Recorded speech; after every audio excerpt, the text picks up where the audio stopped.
Hello বন্ধুরা, আমার নতুন ভিডিওতে আপনাদেরকে স্বাগতম। আজকে আমি ইউটিউবের নতুন পলিসি সম্বন্ধে কথা বলতে চলেছি। যে পলিসিটা 1 ফেব্রুয়ারি 2027 তারিখ থেকে লাগু হবে।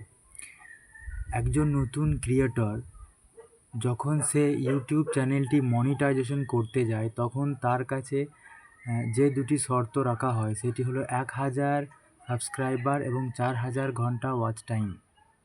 কিন্তু এই 1 ফেব্রুয়ারি 2027-এর পর থেকে সেই মনিটাইজেশন পলিসিতে ইউটিউব চেঞ্জ করে দেবে। কি চেঞ্জ করবে? 1000 সাবস্ক্রাইবারই থাকবে, কিন্তু 4000 ঘন্টা ওয়াচ টাইম সেটি 8000 করে দেওয়া হবে।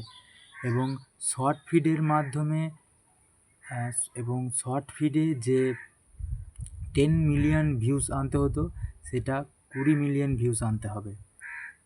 অর্থাৎ চ্যানেলটি যদি শুধুমাত্র শর্ট ফিড চ্যানেল হয়, তাহলে সেটি 10 মিলিয়নের জায়গায় এখন 20 মিলিয়ন ভিউজ আনতে হবে, তবেই চ্যানেলটি মনিটাইজেশন হবে। এটাই ছিল ইউটিউবের নতুন রুল। তো আশা করছি ভালো লাগলে ভিডিওটা একটা লাইক অবশ্যই করবেন।